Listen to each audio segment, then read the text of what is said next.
Welcome to the Agent Upgrade Podcast with your hosts Jasmine, Krnjetin, and Alan Corey, where we learn the strategies of top producing real estate agents so you have the tools to upgrade your own real estate career.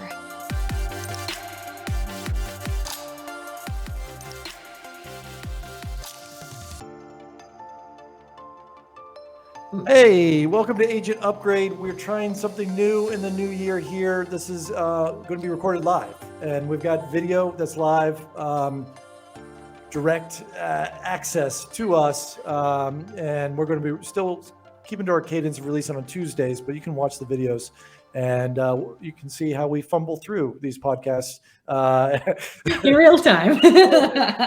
in real time. That's right. So so far, we're a couple months in the new year here. Jasmine, how's your year going? Things are doing great. Everything is we've gotten through the first couple of weeks of everybody being sick with COVID and whatnot, but now we're back in the saddle and looking forward to an exciting year. What about you? You've been up to some cool stuff. Yeah, I set a goal for myself to record a daily live stream on the House of AC, which is a website where I teach real estate investing and crypto, NFTs, just things that I'm interested in. So every noon Eastern, I live stream that on YouTube, Twitter, Twitch, the House of AC Facebook page. So that's been challenging but fun. I actually can't believe how much I enjoy it. So my goal. I think you were born to be a talk show host. So I guess so. You're happy. Yeah. So if anyone has those interest in that subject and listen to this show, please tune in, check it out. And speaking of our show, Jasmine, I'm pumped. We've got a veteran. This guy's been in the business for over 30 years. Jim Remley. Yes. He's amazing. He's done some great stuff. He's grown one of the biggest teams in Southern Oregon. I don't know if you know this, but I used to live in Oregon. I didn't know this. This is cool intel. So tell me about this. Yeah, so my sophomore year in college, all I wanted to do, I grew up in Georgia. All I wanted to do was leave the state for college, but I got a scholarship to University of Georgia. So I stayed in school, but they had a national student exchange program. And what that means is that I got, for 1 year, get to go to another school and pay Georgia tuition.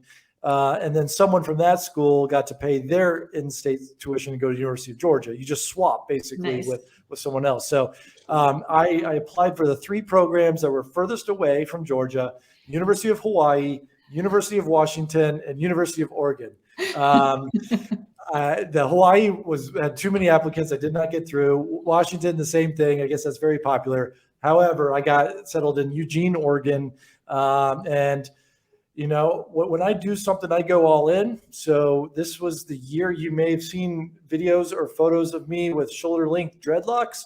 That was because I was living in Oregon. And I was like, if I'm going to live in Oregon in Eugene, I want to be a hippie. And so I went all in, and I had dreadlocks for a year.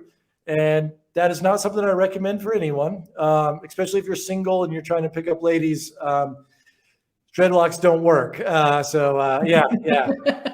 I probably should have figured that out in advance. But that's a tangent. Sorry, audience, visualizing me in dreadlocks. But Jim Remley, growing one of the largest teams in Oregon. He's written a couple books. He's a real estate coach. Real estate coaching is very, very popular, very, very recommended.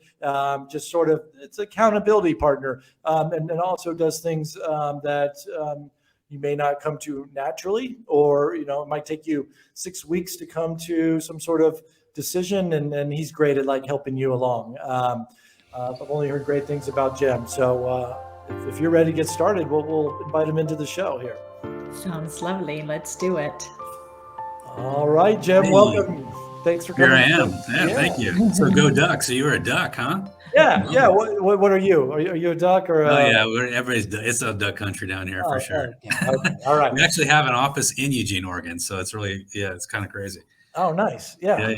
Yeah. Real estate was not in my mind when I was 21 years old, but or I was 20 years old maybe. Oregon was a great place to live. Definitely worth visiting and everything. What part of Oregon are you in? We're in Southern Oregon, so we're just over the border from California. So we have offices in Medford, Ashland, and then we do have one in Eugene, actually. Oh, nice. Okay. Yeah. All right. I visited Oregon one time. I was in Eugene as well. Oh. And the way I recognized that I was no longer in the South is that there was a huge banner on the side of the street, on the side of the road that said Birkenstock repair here. Love Birkenstock. Yeah, we're definitely on the West Coast. I definitely played more hacky sack that year of my life than anywhere else. Yeah. I got an interesting story about hacky sack. If you want a story about hacky sack real quick. Let's hear it. So I was teaching a class in Portland, Oregon a few years ago, and I was got done with the class. Guy comes up to me, introduces himself, says, "Hey, I'm a new realtor, but my claim to fame is I'm the inventor of the hacky sack." I go, "No, you're not." He goes, "Yeah, I really am." John Stahlberger, you guys can all Google him. He was the inventor of the hacky sack. So he came to my class. We became really good friends. He actually taught. I actually invited him on the road, so he taught a couple of classes with me. Oh. But what a small world we live in. Started the hacky sack. That's awesome. Anyway. That's awesome. Whole other story. So, you got into real estate at a really young age. Yeah. I started at 19. I had 32 years in the business. I always tell people, don't let that scare you because I'm still active in the trenches. I'm in my office today. So, I'm still out there doing it. But yeah, I got in the business when I was 19. Wow. Yeah, I've started kind of like thinking about that because I've been in the mortgage business for 20 years. And I'm like, okay, am I starting to date myself if I tell people that I've been in business for 20 years? Well, I think the younger generation can almost a little bit discount you, like, oh, you're probably a lot of old school stuff. Right. Are you really relevant today, right? Yeah. So I think, as long as we've been keeping up with the trends, we're okay. Yeah, I agree. So tell us a little bit about your story. We just want to hear how you got into the business and just give us like your nuts and bolts, just so we get a little bit of a flavor for who you are. Sure. So my buddy talked me. I was in college. My buddy says, "Hey, we should get a real estate license." I dropped out of college, and so that's a great idea. And I finished. He didn't finish, and I went to work at the first company I drove by on the way, back from getting my license in my hand, and that happened to be a Section 21 office. It could have been anywhere, but that's where it was. And I struggled my first 6 months. And didn't do a lot. But in my second 12 months in the business, I took 150 listings and got listed in top 1% agents nationwide. And people say, how'd that happen? Yeah, exactly. That's what I'm thinking. 150 listings. What was the difference between that 6 months and the next 12 months? Back then, we didn't have what we have today. Like we're watching a podcast. Everybody's watching this podcast. There was no podcast back then. So for me, it was books and it was going to live seminars and buying all the tapes and buying all the systems that people had for sale back then and investing in myself as an agent, but really modeling success and looking at the people that in my market were doing really well and really watching what they were doing and studying that and then applying it. So for me, it meant I went all in on, but just me particularly at that moment, I went all in on for sale by owners, expired listings, my sphere of influence, and farming. So I also and when I say farming, I was farming absentee owners. So I have a whole story about that. But yeah, that was my start of kind of ramping up really quickly. Well, it sounds like you didn't leave any stone unturned. You really went after it all. And I think that sort of goes to a great business practice of, at least when you're beginning, you don't know what's going to stick. You don't know what's going to work for you. You don't know what's working in your market. So, what'd you say again? Absentee owners you were farming, your sphere of influence. FSBOs, expireds, the whole gamut. All that. As a 19-year-old, when I'm training and coaching, our number one topic among all trainers and all coaches is 80% of your business is going to come from your sphere of influence. I mean, it's a natural fact of life. But when you're 19, your sphere of influence is not buying and selling houses. They're going to keggers and, they're doing other things. They got other things on their mind. So as a young person, I had to go out there and earn business from people that were twice my age or 3 times my age and make that happen. And people ask me, how did that occur? How do you talk a 50-year-old person into listing a house with a 19-year-old person? Right. And the way that comes across for me was, you have to earn the right to their business. And how I earn the right to their business is I show up as professionally as I can. I know my stuff. So I know the stats better than anyone else in the market. I know the market, and I come in prepared to win. And then I just ask permission to let them show them how well I can perform. And a lot of them, anybody that's younger watching this, a lot of people will adopt you almost like they adopt a kid. It's like, this is my grandchild. I can see my kid or my grandchild doing this. I'm going to give this kid a shot. And if they just gave me that little opening, that little window of a shot, I would go in there and crush it. And as soon as I crushed it, then now they're in my sphere of influence. And guess what? They are my number one advocate because I'm just like the grandchild of their kid. They're going to talk about me with everybody. Hey, you got to get this kid, 19 years old, come up and sold my house in 3 days. I couldn't believe it. Just start this kind of wave of, goodwill, we'll say. Well, so you have some thoughts. There's a common sort of, not maybe people don't know about it. It's called 1,000 True Fans or building a tribe. Yeah. I mean, so this 19-year-old who's obviously going to get some people excitement with easy success, or I should not say easy success, early success. Yeah. How does someone grow that one huge win at a young age into like 1,000 raving fans that will support and honor you and want to do business with you? Well, later in my career, I stumbled across this article.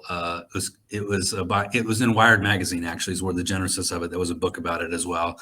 But this concept of 1,000 true fans, and the 1,000 true fans concept is, if I can have 1,000 true fans, whether I'm an artist, whether I'm a musician, whether I'm, really any kind of business, if I can have 1,000 true fans, I can make a very good living, a 6-figure living with 1,000 true fans. These are people that are going to come to my concerts. They're going to buy my T-shirts. They're going to buy my artwork. They're going to buy my, pottery if I'm an artist in that vein. And same thing with a realtor. If I have 1,000 true fans, I'm going to have a very, very, very lucrative business, maybe 7-figure business even. When I heard that, I really adopted that as kind of a mantra for not just myself, but for the agents that I coach, and to say, let's translate that into how fast can anybody that's in my coaching program get to 1,000 true fans? And what's your method of getting there, to make that happen? And I can give you a couple of numbers to relate this to really, really quickly to take this home. So Columbia University did a study a couple of years ago, and they found that every single person in America on average knows 290 people. So we'll just park that for a minute. And then the U.S. Census Bureau tells us that 11% of the population is moving every year.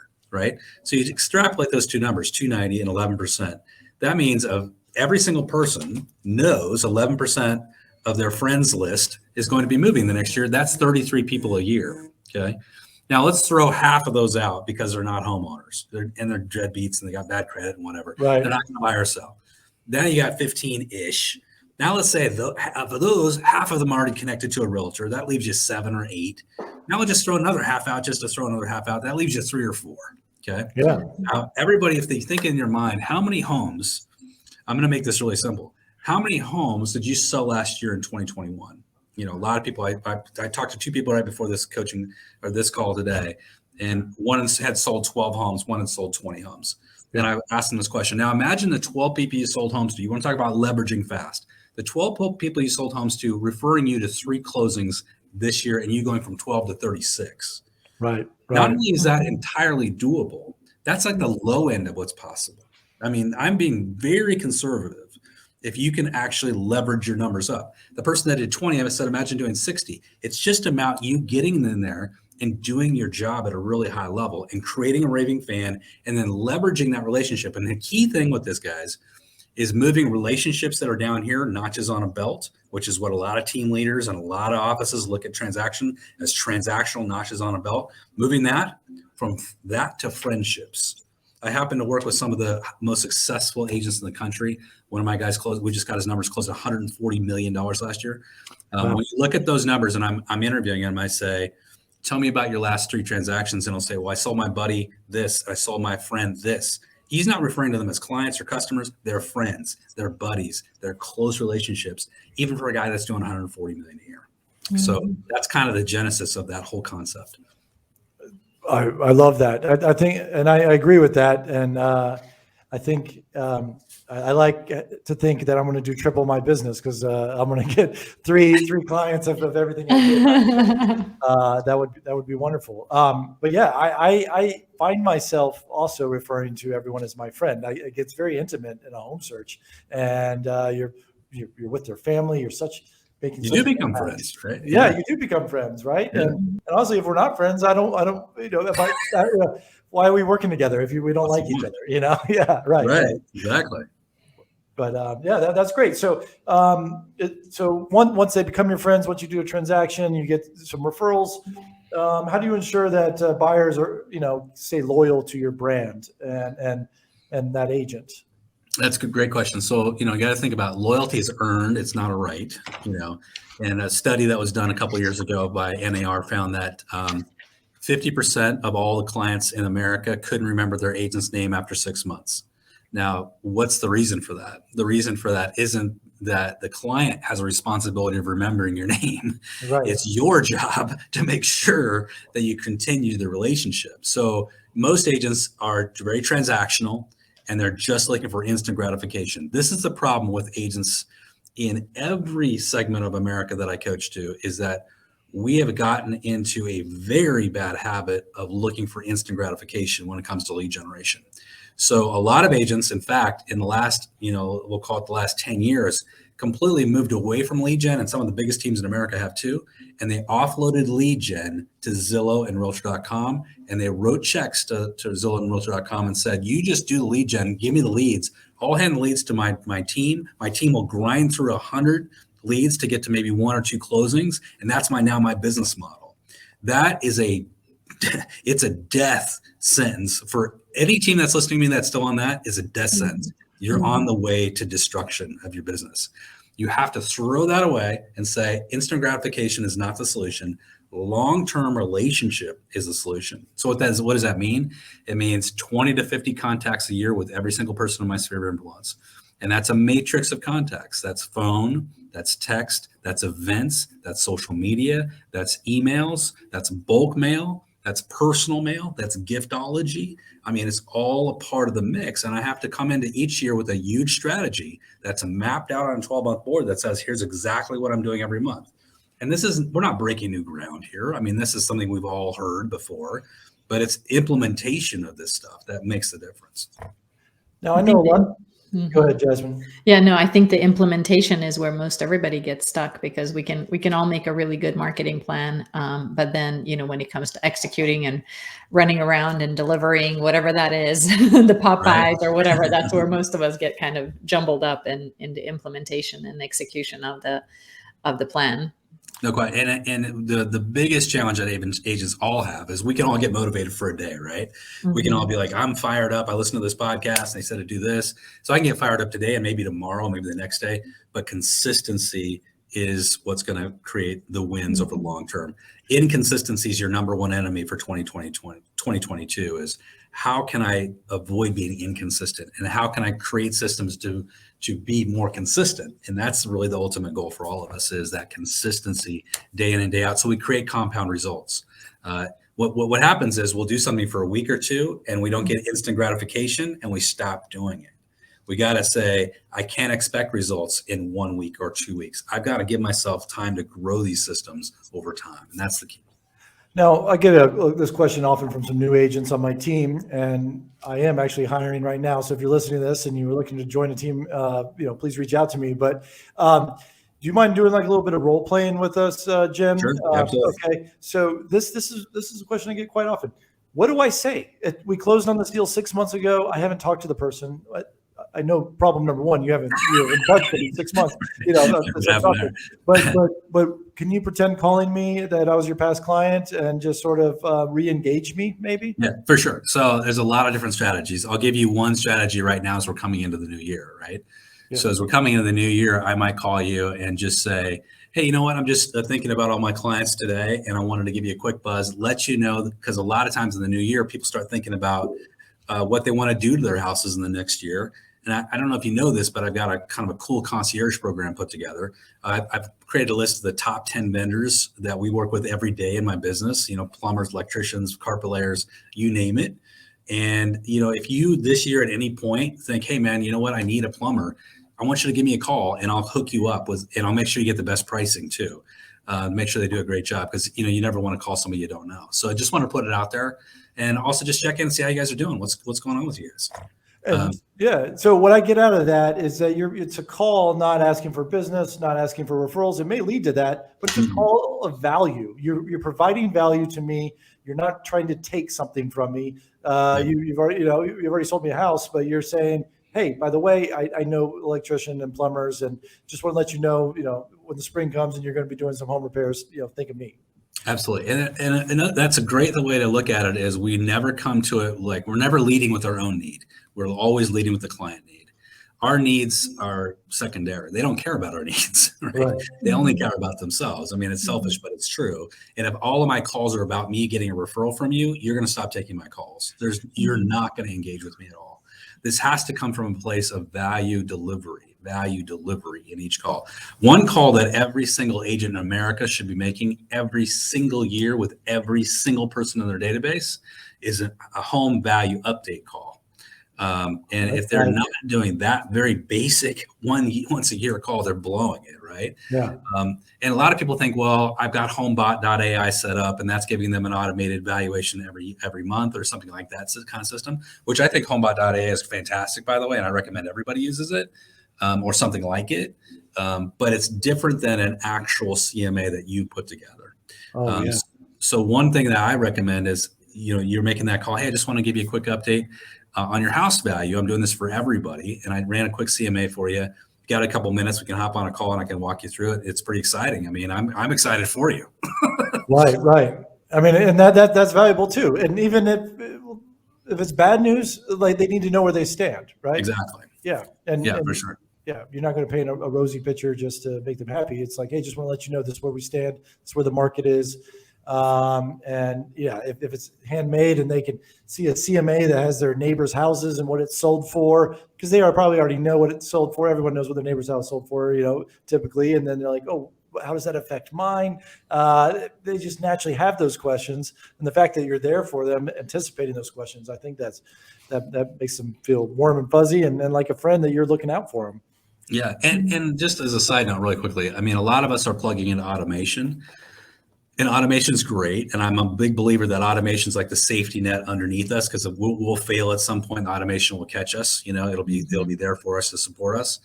So things like homebot.ai and other things like that are great. But you can also use that as a way to spur your own calls. To give you an example, if I'm using a system like homebot.ai, or another system like it, we use Cloud CMA, does the same thing. There's a lot of systems out there. Buy Side does the same thing. There's a lot of systems out there that does this. But if I get CC'd when that goes out to my client, that shouldn't be like, oh, good, that went out. That should be, I need to make that phone call to them and just tell them that it's in their inbox. And so my phone call might be, hey, I just want to let you know I just sent out your monthly update on your home value for the neighborhood. You should check this out. There's a couple of things that really blew my mind in your market. So that's a reason for personal communication, right? So there's lots of things like that that we should dive deep into. And we're in the new year here. It's a great opportunity to follow up with every home buyer of the previous year and remind them to do their homestead exemption taxes, because you usually have March to fill that out, save some taxes, and say, hey, just looking out for you. You may have already done this, but if not, here's a link in your county to do your homestead exemption forms. Love it. Yeah. Another thought with this kind of whole conversation right now, because we're in the beginning of the year, is a great reason to reach back and talk to everybody you closed a transaction with in 2022 or 2021, is to say, hey, I'm just gearing up for the spring and summer, and I was hoping that I might be able to get a testimonial from you or a review from you, because I noticed you hadn't given me one yet. Hopefully you didn't hate my service. Hope you loved it. Right. And if you would be open to that, would you please, if I send you the link, would you please fill that out? That's just another thing that I might do right now. That is something that I'm asking them to do for me. Right. But this time of year is the one thing I might do there. So how do you go about creating some? So I feel like there's the phone calls that we're going to make, there's the automations that we're going to do, and then there is also just like your whole online presence with, Instagram, Facebook. So what are your suggestions on, like, do you suggest that real estate agent friend on Facebook, follow their clients, or how do you suggest that you make that connection in the social sphere with your clients? So to first answer your question, yes, they should absolutely be friending all of their clients and all their sphere members. I would suggest if you haven't been doing that now, you're going to have to go back and retroactively do it, right? So you're going to just have to do it on a mass scale. But going forward into 2022, anytime I'm creating a new relationship with somebody for the first time, once we got into kind of a warm conversation, I'm going to ask permission. I'm going to say, hey, do you mind if I connect with you on social? I got some pretty cool stuff I post all the time. Would that be okay? And get their permission to connect on social. They'll say yes. And now it won't be quite as strange for me to just reach out and friend them or follow them. But for everybody that you haven't done that with, don't be afraid to go ahead and do it, because it's much better for you to connect with them than not connect with them on social, for sure. I take this a step farther, and I know this is not for everyone, but I always get the friend suggestions, and I'll be like, you guys have 60 mutual friends. And I'm like, I have no idea who this person is, but sure, I'll send them a friend request. Absolutely. 80% of them accept. And it's like, okay, well, now whatever I'm doing is they're going to get, I'm going to be in their feed. And absolutely. Yeah. I'm providing good content, good education, resources for real estate, just organically. I might win them over. But then I would imagine, like, when I get a friend request and it's like we have 60 mutual friends, I'm like, man, I feel so bad. I don't remember meeting this person at a party or whatever. So I'll just accept it. I feel bad that I forgot about them. So yeah. I love that. I love it. A case in point, I'm working with a client right now that I became friends with him on Facebook because he was friends with Alan. And I was like, oh, I think I probably did a loan for this guy at some point. I should become friends with him. And so now we've been friends on Facebook for like a couple of years, and I know everything about him. He knows everything about me. I said, oh, so you need a mortgage? Cool, I'll help you out. Awesome. It's like you're really friends, right? Yeah, right. I love it. So, I mean, let's just play that out. Like, if I do need to refinance or a mortgage, would I want to call some cold corporate company, fill out some web form on some website? Or, I know someone who I like, her pictures of her son, and or this random person in my Facebook feed for the last couple of years, following her pets or whatever it is. Yeah, like at least I feel like I can trust you. Like there's trust there, even though we've never done business. I know where you live, I know how you live, and I know who your friends are. And absolutely, so, I love that. Yeah. One of the things people, struggle with is, what do I post on social media? I mean, what do I do to create kind of engaging content? We all know video is the king right now, but one of the things that I'm encouraging is when you're doing some work in that realm, that video realm, is to think about how can I use this cross purposes, right? So how can I use this more than once? And one of the things I'm encouraging all my clients to do now is to create video drips for the new year. So a video buyer drip and a video seller drip, 10 in each. So that's 20 videos we got to shoot, right, over the first 6 months of the year. But we can use that in social media, and we can also send it out to our own spheres of influence. So I'll give you one example. I'll give you two examples real quickly. One example is to do a quick Loom video. If you guys ever use Loom, loom.com, great little Chrome extension. And it's, you can get a free version of it, but you record yourself on your website actually acting as a buyer. And what you say when you're recording it is, hey guys, I want to give you a quick tutorial on how to use my website. If you want to check out anything that's going on in the real estate world in our community, I want to show you also how to save a search while you're here, and also what to do if you find a listing you like and you want to see it or you want to ask me a question about it. And it will take you literally like 3 minutes or 4 minutes to go through that whole tutorial. You capture the Loom. Now it's going to give you a URL for that. That URL could be then posted on social media. And that's kind of an interesting, fun little post for you on social. But also you could text that in a mass text to your entire database of sphere of influence and say, hey guys, just recorded this quick little video on how to use my website. If you know anybody that's looking for real estate, please forward it on to them. And or send it as a part of your email newsletter. Did this quick little video, update on how to use my website. We've had some changes over the past year. Thought you might want to check it out. So now that video is being used 3 or 4 different ways, right? And I'm adding that as my number one in my drip buyer sequence. When people start working with me as a buyer, that's the first video that's going out to them. That obviously should be, right? Yeah, right. So that's some things that we're looking at in terms of value add and some just kind of interesting stuff for the new year. I've had some great success with that. I recorded, like, I find what's the conversation I'm having most often. I'm always going to have to talk to them about how to hire a home inspector, who to reach out to, now that we're through the due diligence, or we need to collect your earnest money, that stuff happens every single transaction. It's the same conversation over and over again. And so I just recorded one video, or a series of videos, 12, like every time they reach a new threshold, I send it out to them, and it's like, hey guys, congratulations. We just finished the due diligence period. This is what's going to happen next. We got to order the appraisal, got to reach out to your lender, but it's a video of me, and I email it to them. But so they look like they're having face-to-face. And occasionally I'll record a one-off video if there's something unique or special. And I know, Jasmine, is it Loom that you use? Because you walk through all the mortgage options, and there's a video view in the bottom of the corner talking. Tell us a little bit about that, because to me, I get the most love from my clients. Like, oh my God, Jasmine made that so easy for me to understand those mortgage quotes. Mm-hmm. Yeah, I find it super helpful, especially in my business, just because I'll have financial conversations with people. And when you're talking to somebody about numbers, they hear you, but maybe they're not taking notes. So I find it super useful when I send out a presentation with a video and like, hey, just a recap of our conversation. This is what we said we were going to do. Meanwhile, the numbers are still there. So I find that super helpful. But I've also heard people using Loom for, like you mentioned, doing the CMAs. Mm-hmm. Yes. And then recording a Loom while walking them through their CMA real quick. And then I think that's a great idea. I love that idea. Yeah, that's tremendous. So I think that's really good. Sorry, real quick. If those listening are looking up Loom, it looks like it's $8 a month for this service. Does that sound right?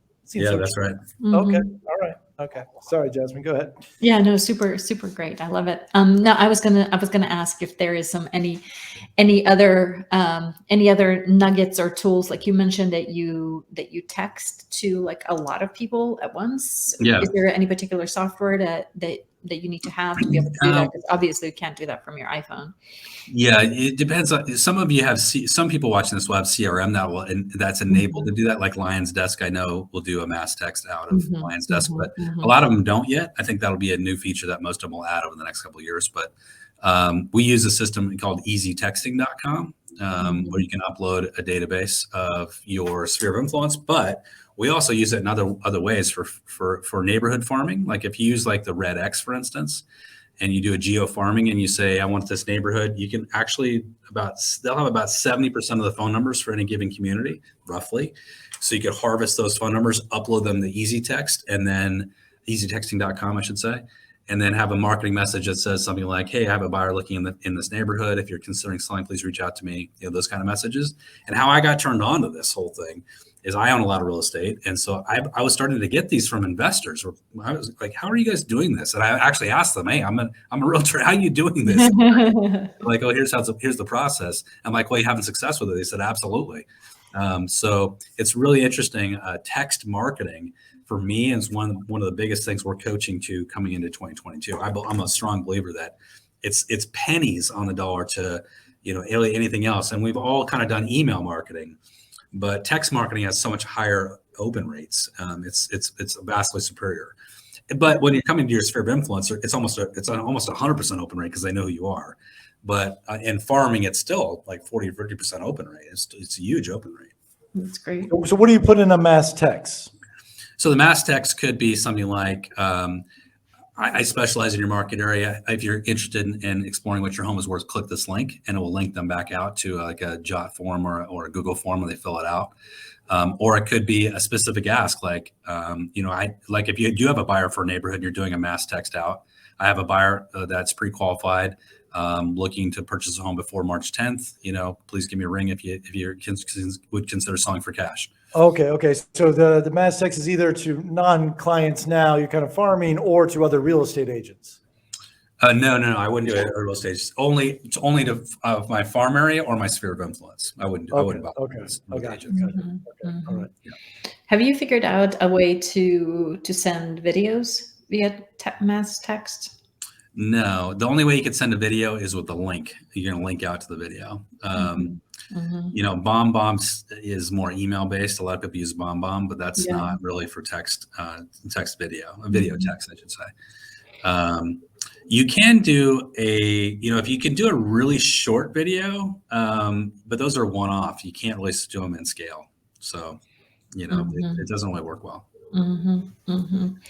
Yeah. What other fresh and interesting ideas do you have for generating new business since we're on this topic? Yeah, for sure. So for us, a lot of what we're focused in on is answering questions before they're asked. And so if you think about answering questions before they're asked, what do people want to talk about?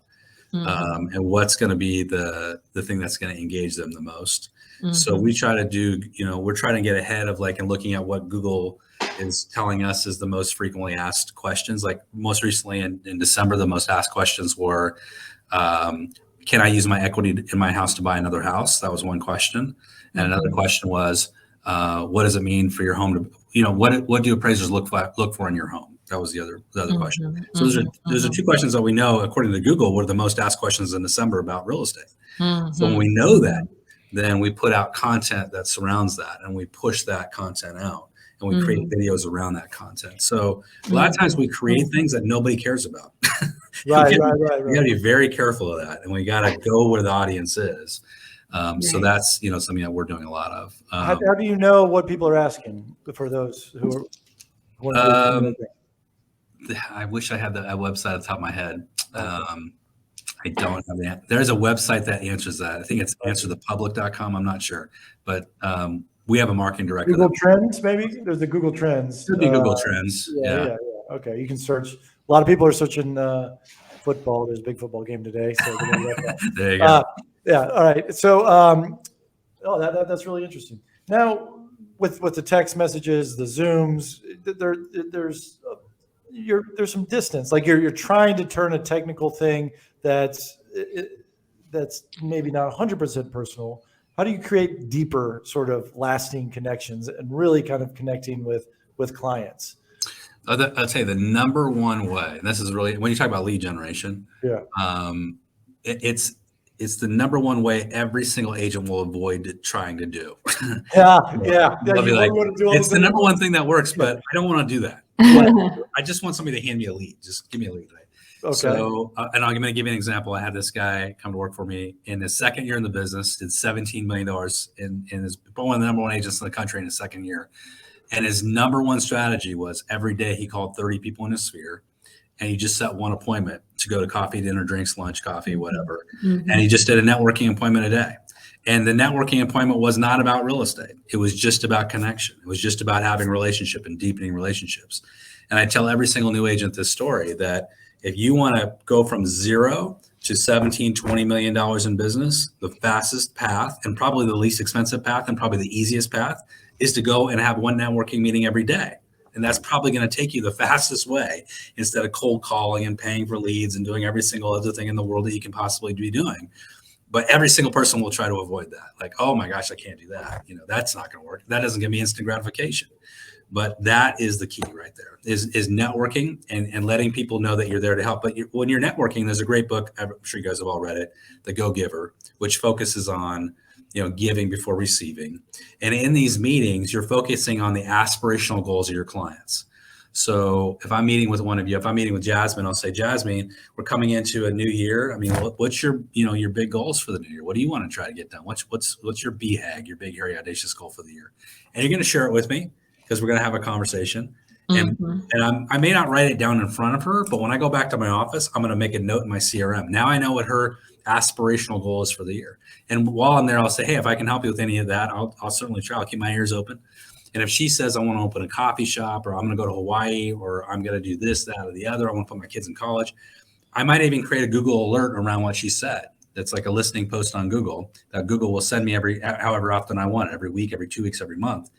And now if I get an article that I think is cool, I won't give her everything, but I'll hand pick them and I'll curate them. And if I see one that I think is super cool and it's like, hey, how to open a bakery in 6 months or something, I'll send that to her and say, Jasmine, I know this is one of your goals to open a cupcake shop. I thought this article was really cool and maybe be helpful for you. Now I'm engaging her with what she wants to be engaged with. I'm having conversation in context. and not in my context, in her context. And I'm elevating relationships to friendships. And when I help her, she's going to help me because we're friends now. And that's just a whole different way of doing business. But I'm going to tell you something. The people that are at the top of every industry are the top networkers. Those are the people that are doing the biggest things in the world. Those are the people that are building the biggest buildings and financing the biggest deals. It's not these low enders that are down cold calling everybody. I mean, that's just ridiculous. I mean, we got to get ourselves off the dirt and into the clouds and start operating like high level people. Man, I love that. I as you were saying that, I was like, I wish every person I do business with, where I'm paying for their business, imagine if they were sending me links that I'm interested in, real estate, agency, investing, crypto, things like that. I would be like, that would be amazing. Like I would read every email, right? Like, oh, this is cool, man. And you would you would engage in conversation because it's interesting. Right. And you would be looking forward to their call because they were helping you with your, what you got going on in your life. I mean, that's just the nature of the beast. I'll tell you one of the best Popeyes I ever received, kind of on this conversation. If you have anybody that's in business that it's in your database, or that's an entrepreneur or salesperson, find a great book for them. And I'll give you an example. Like last year, a great book everybody was talking about was Atomic Habits, right? So if you haven't read that book, it's a great book. So Atomic Habits. So you go out and you buy a case of Atomic Habits books, which when you go to the publisher, you can get these for half off, by the way. You order a case from the publisher, you get them half off. They'll ship them to you. Now you got a big case of Atomic Habits. Let's say you got 50 of the books. And you take a highlighter and you highlight a couple of great passages and you bring them to these people that are in business or salespeople, or you mail it to them. You say, I thought about you when I read this book. I highlighted something I thought you'd think was cool. And I just thought of you when I read this. That was, for me, I've had 1 million Popeyes in my life. That was the number one Popeye somebody did to me. Right. And I'll never forget it. The book's still on the shelf behind me. I mean, at my office, it sits there because that was so impactful for me. Those are the kinds of things that people never forget. The book stuff really makes a big difference. I have, as a mortgage lender, we get recruiting calls, texts. I mean, out the yang all the freaking time. But there is this one mortgage company where every year they will send me a book of the year, right? And I'm like, he's the only person of all the people that are trying to recruit me. I keep the books, and last year it was the Atomic Habits book. And I think that's pretty clever. I like the book gifts. I'm always big on books, but I usually like to give books that I actually think that person is going to like based more on their unique to them. interest, Yeah, right? if you can curate at that level, I think that's curate really cool. it. I mean, I think that's awesome. Yeah, but yeah, I'm a huge reader. I love to read a lot. So you will always get me with books. I love that. No, that's great. Yeah. And, Jim, if you're looking for books, I can send you some books too. Yeah, send them over. I love that. Yeah. So you've written a couple books. What were your books about? I wrote a book called Make Millions Selling Real Estate, another one called Real Estate Presentations That Make Millions. And then my last book was focused on the consumer market, which was sell your home in any market. So, yeah. So tell me about the presentations. Is that listing presentations? For in what context? Like your second book there. Listing presentations. Yeah. Real estate presentations that make millions. So it was all focused on, dialing in your listing presentation and really taking your business to the next level with a really high level listing presentation. Could you walk us through that? Sure. Yeah. So I'll give you an example that almost nobody's doing, first of all. So we all know what, a traditional listing presentation is going to be like a PowerPoint presentation of, your services and how you operate, which I think everybody should have, right? So, but I'm going to take this one level deeper, which is and this is something that's really differentiated us in our company, is we did a head-to-head study against our number one competitor in our market. We found that when we went head to head against our number one competitor a few years ago, it was a 50%. It was like a coin toss whether we get the listing. Basically, what it boiled down to was personality. Who won on the personality contest, right? Which for many agents, that's what it boils down to. It's not about value; it's about personality, right? Right. So what we did is we adopted a pre-listing kit. The pre-listing kit is emailed to the client before we arrive, and it highlights testimonials, work samples, marketing kits, It has charities we support, the team, our marketing team, our technology team, and it really goes through the entire kind of sales process. It's basically a listing presentation, Right. and it gets sent over to them. And I'll tell you, we have graphic designer, but for my agents that I coach that don't, you might go to like 99designs.com and have them build it out for $400 or $500, and then we upload it to a system called fliphtml5.com, which is free, fliphtml5.com. That creates it into like a magazine format that people can turn the page and it'll take any PDF and turn it into it. It also gives you a URL link, which you can send or text by email or through text. So now every time we're going to go out on a listing presentation, that goes out first. And we say, hey, before we come out to your house, we just want to share with you a little bit about how we operate and how we work. Check this out before I come by. Now our close rate went from 50% to 84%. Wow. So we're almost at a 90%, and it's growing, and we're going to get better and better as we define this. And we customize it to each individual agent, so we make it look really amazing, right? Yeah. So that's like elevating the whole listing presentation before you even arrive, because it's a preemptive strike against every competitor. Because now when the competitor comes in, they're automatically being measured against your listing kit, which has already arrived, which is amazing and blows people out of the water. And I assume those 16% who don't win the deal, you tell them they have a terrible personality. Yes. So you got to work on your personality skills, brother. Exactly right. Exactly. No Flip HTML can help you. Yeah. Personality sucks. For sure. I love it. Well, that's awesome. So how many, so you run your own brokerage, is that right? Yeah, we have a brokerage here of 3 offices. I did own this brokerage for many years. I sold it a few years ago to a gentleman in my office. And so I'm still helping him manage the company here as I move over to the coaching world. Got it. And so you're also very involved, more than just being a teacher and a coach, author, brokerage owner. Sometimes I see agents that have a little designation in their name, something like ALHS, Accredited Luxury Home Specialist designation. Are you familiar with that? Yeah, I wrote the book. So that's a designation program I wrote several years ago. And that one's all about focusing on the luxury market, the affluent market in the country. We've had 10,000 agents have taken that course. So anybody can take that online if they like. It's a great class. If you're taking it live, it's usually a 2-day class, but if you're taking it online, it's like 12 hours of education. And it's all focused in on getting you to a point where you're feeling more comfortable and more confident in that luxury market, working with buyers and sellers that are more affluent. So we're very proud of the class. I feel like every agent thinks that's how they're going to make or break their success, and they've only had 1 transaction, 2 transactions, and it's like, oh, if only I could sell a luxury home. Right. How does that feel or coach them up? It depends on your market. Like here in my market where I'm at, we're in a population base we sold $1.3 billion, so we did really well in a population base of 80,000 people. Wow. We're one of the top 500 companies in America, competing against companies in LA and Los Angeles and Atlanta and everywhere else. But if one of our agents tries to make it only in luxury housing, they're probably going to fail because there's just not enough of it to support an agent generally. Mm-hmm. So I'm a believer that this is a part of your overall tool belt. Like I have the capability to go out and work with affluent buyers and sellers, but it's not like my bread and butter, so to speak. I'm probably going to have to do other things in order to I'm going to have to sell mid-level. Even my top luxury people still sell mid-level and entry-level homes. So, the idea that you're going to take this class and then only sell luxury housing is a mistake. You're probably not. Right. And I don't know. I have a love-hate relationship with those sort of programs, because a lot of times I'll see agents that have like 5 or 6 designations in their email signature after their name. And I don't know, like to me, it's like all you're doing is taking classes. Like I want to know. Can you sell a house? Yeah. Yeah. What are you doing here exactly? Yeah. You don't want to have the alphabet behind your name and not sell anything. That's right. I guess it's a fine dance between the two. It is for sure. Yeah.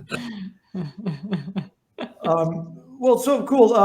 And I guess the next thing is, you think I guess you touched upon the online lead collapse. That was what you were referring to when you said that you're not making those deeper connections, that they're not your friends, right? No, these people are not your friends.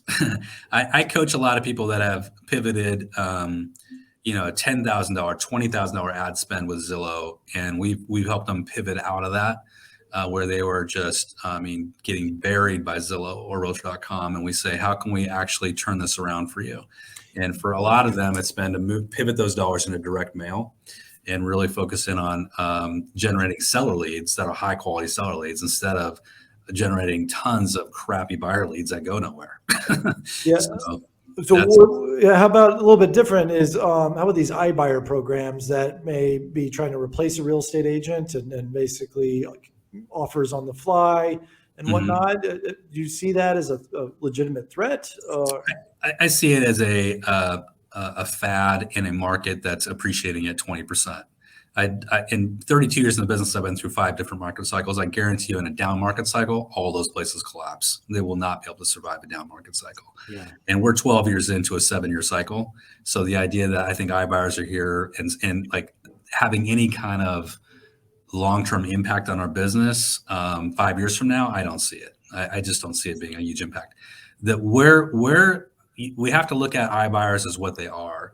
Now, like Zillow's iBuyer program, we all know that just failed. But in the initial rollout of that, it wasn't about them buying homes. It was about them generating leads and selling those leads to realtors. So like Phoenix was a great example where they rolled in and they had 20,000 people push the button to give them an offer on their house when they originally rolled that out. And they only bought 1% of those homes, but then they sold the 19,000 other leads to realtors in that market.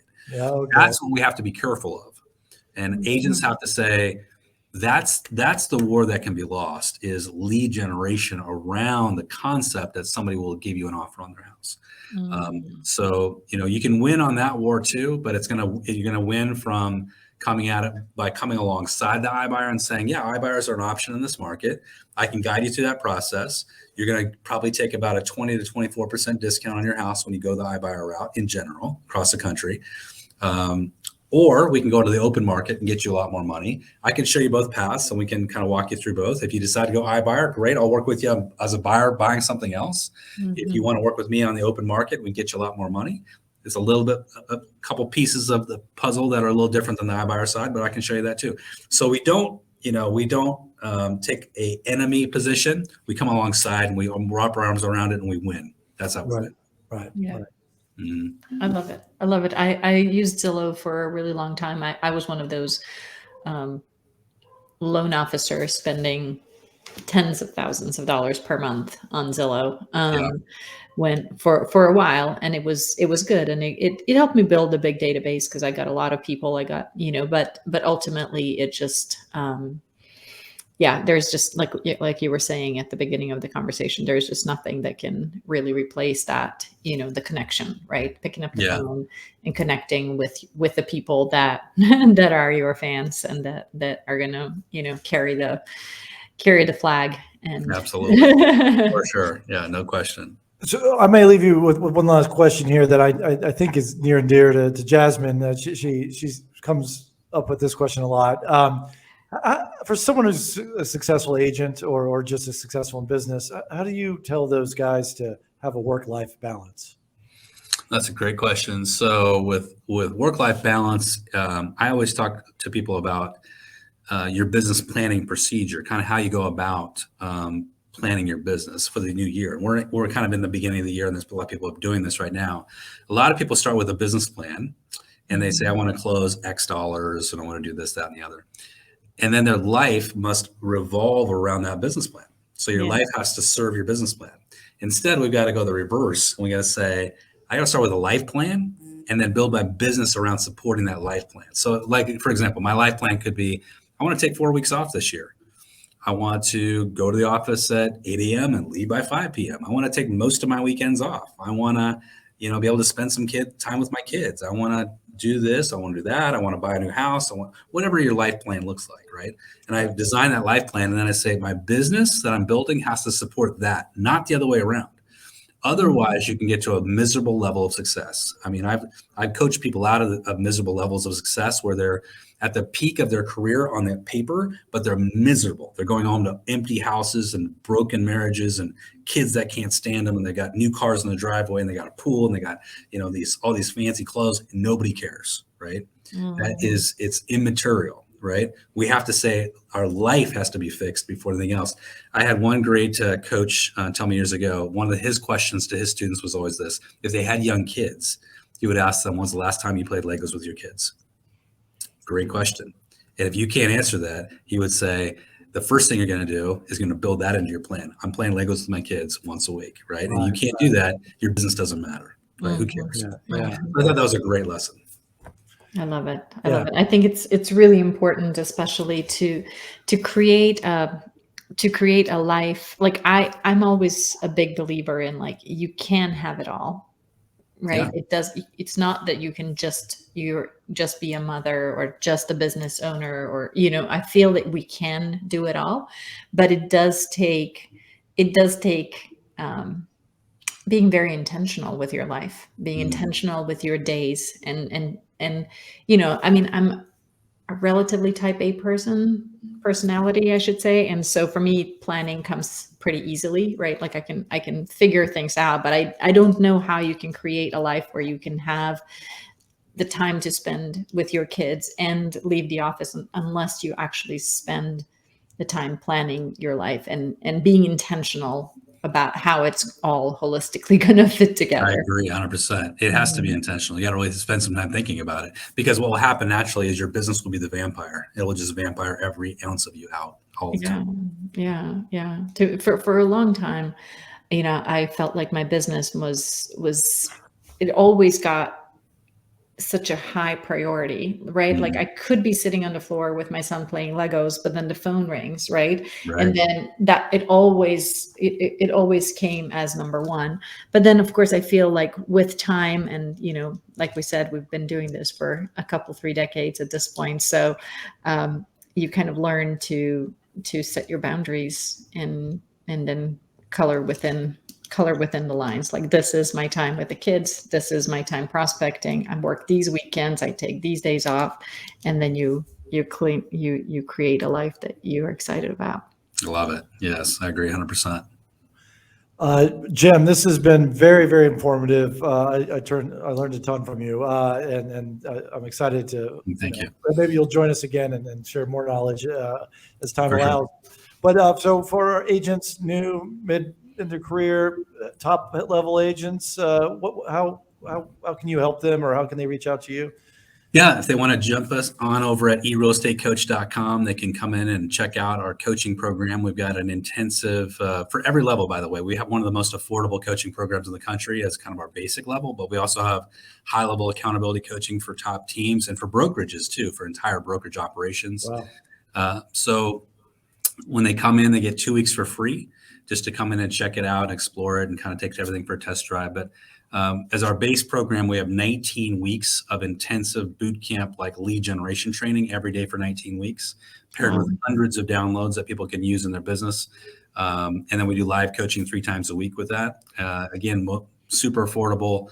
And first 2 weeks is free just to check it out. So eRealEstateCoach.com. Oh, sorry, eRealEstateCoach.com. Is this a virtual, the training and the coaching when you say come in? No. Yeah, so the 19 weeks is what I would call like an on-demand coaching. So that's like the Netflix of coaching, but paired with that is 3 live coaching sessions a week, so that people are actually getting live coaching as well. And you help everyone nationwide, U.S., Canada?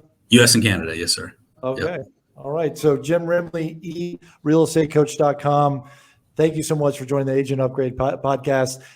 For those of you watching this on the YouTube or on the video, this is new software, and I know I blocked off all of our faces and whatever during this with my graphics and overlays. I apologize. I was just trying to see what different buttons do. So that's all my fault. So anyway, thank you, Jim. I hope that wasn't too much of a distraction for you. No, I loved it. Thank you guys for letting me be a part of it. All Thank you. Have a good one. Thank you. Bye-bye. Jim was wonderful. I just wanted to let people know, hey, if you want to follow up on and talk more about this episode, we have I started a House of AC Discord. And what a Discord is it's what the kids are doing, Jasmine. It's what the kids are doing. We're trying to stay hip. I'm trying to learn myself. But the House of AC Discord, it's basically a chat service. It started out as a video game streaming forum and channels and stuff. But what I'm trying to do is group people like Jim, coaches, other real estate agents across the country, real estate investors, anyone that what you're interested in. Let's just all get in one room and help each other. I'm not worried about sharing my tips. A lot of times, I'm going to give 100 tips. A second. Yeah. Second, I'll try to. Either you're going to do it or not. And I think your sphere of influence, if you're listening to this, is probably going to be different than my sphere of influence. Like, I don't think it takes anything from me, kind of thing. So I just love hearing what other people are doing, what the latest trends are, and all that. So that's why I created the House of Discord, or House of AC Discord. And if you want to find that, just go to any of my social media, which is at the House of AC. And Jasmine, you've started posting more. I've noticed on your Instagram and Facebook channels. Yes, that's a new thing for me this year. Definitely focusing more on my social media presence and creating and recreating that whole thing. For the longest time, I've always kind of felt that there was definitely a separation between like my professional life and my social media. Like I would just have like the basic social media that was needed to be present online. But now I'm kind of trying to merge more like, this is who I am. This is who my team is. And it's all getting out there, but it's exciting, and we're trying to stay fresh and hip and, Yeah, it's tough. I take all these ideas from these great guests and I'm trying to put them in action, and it's not natural to me. And I know it's not going to be natural to you, but maybe if I just am consistent 3 months, 6 months in, then it's going to feel just like brushing my teeth every day. Yeah, exactly. So we just gotta get in the game and do it like the cool people do. Yep. All right, guys. Well, thanks for checking out Agent Upgrade. More on our Facebook page and also on our Instagram. So go check out the Agent Upgrade social media channels, and we'll see you next time. Thank you. Peace out. Thank you for listening to the Agent Upgrade podcast. If you are an agent looking for a new mortgage lender, start with Jasmine at jasmineteam.com. If you want to learn about real estate investing and working with investors, check in with Alan at thehouseofac.com. See you next time on Agent Upgrade.